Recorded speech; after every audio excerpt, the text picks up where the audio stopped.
హరి ఓం శ్రీమాత్రే నమః.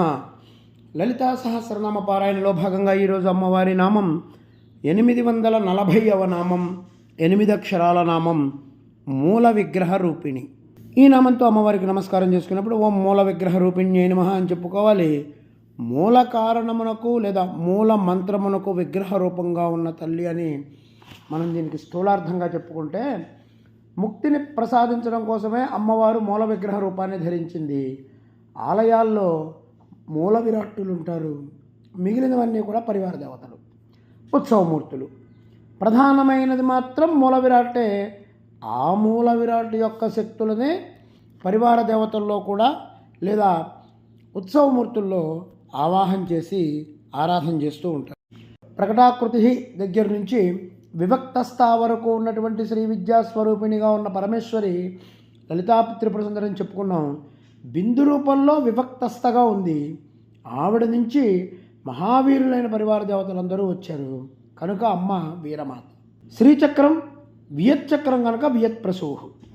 అక్కడ ఉన్న శ్రీచక్రోపాసన మోక్షాన్ని ఇస్తుంది కనుక ముకుంద ముక్తి నిలయ అని చెప్పుకున్నాం.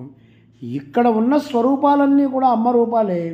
ఈ అన్ని రూపాలకు మూలమైన బిందువు ఉంది కనుక అమ్మ మూల విగ్రహ రూపిణి.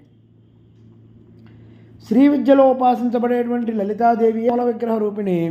బాల, శ్యామల, వారాహి ఇవన్నీ కూడా అమ్మవారి అంగదేవతలు. ఇంకొక అర్థం చెప్పుకుంటే, మోక్షం ఇవ్వడానికి అమ్మవారు మనకు 2 రూపాలతో దొరికారు. ఒకటి మూలం, 2 విగ్రహం. మూలం అంటే మూలమంత్రం, విగ్రహం అంటే అమ్మ స్వరూపం శ్రీచక్రం. ఈ విగ్రహ శబ్దానికి విశేషించి గ్రహించేది అనేటువంటి అర్థం చెప్పుకోవచ్చు. శక్తిని విగ్రహంలో తర్వాత యంత్రంలో గ్రహిస్తాం. మనం ఆలయాల్లో విగ్రహాలను చూస్తున్నాం. దేవత యొక్క మంత్రశక్తి కానీ దేవతాభక్తి కానీ ఆ స్వరూపం గ్రహించింది కనుక అది విగ్రహం. లడ్డు తీపిని గ్రహించినట్టుగా లడ్డు తీపి కనబడదు, కానీ తింటే తెలుస్తుంది. అలాగే అమ్మవారిని చూస్తే ఇందులో శక్తి ఉంది. అమ్మవారిని ఆరాధిస్తూ ఉంటే మనకు శక్తి తెలుస్తూ ఉంటుంది. జ్యోతి కాంతిని గ్రహించినట్టుగా విగ్రహం కూడా భగవత్ శక్తిని గ్రహిస్తుంది. అక్కడ అమ్మవారి విగ్రహం ఎలా ఉందిరా అని చెప్తే, అరుణాం కరుణాతరంగితాక్షం ధృతపాశాంకుశ పుష్పబాణ చాపం అని చెప్పి వివరించారు. ఇది విగ్రహం. ఆ విగ్రహాన్ని ఉపాసించడానికి పనికొచ్చేది మంత్రం, అది మూలం. కనుక అమ్మ మూల విగ్రహ రూపిణి అంటే మంత్రస్వరూపిణి, విగ్రహస్వరూపి. ఈ 2 కలిపి చెప్పడానికి ప్రధాన కారణం మంత్రమే విగ్రహం అయ్యింది. ఇక్కడ శ్రీమద్వాగ్భవకూటైక స్వరూపముఖ పంకజ కంఠాధక్కటిపర్యంత మధ్యకూట స్వరూపిణి శక్తికూటైకతాపన్న కట్యదో భాగధారిణి. ఈ నామాల్లో చెప్పినటువంటి 3 కూటాలు అమ్మ విగ్రహం.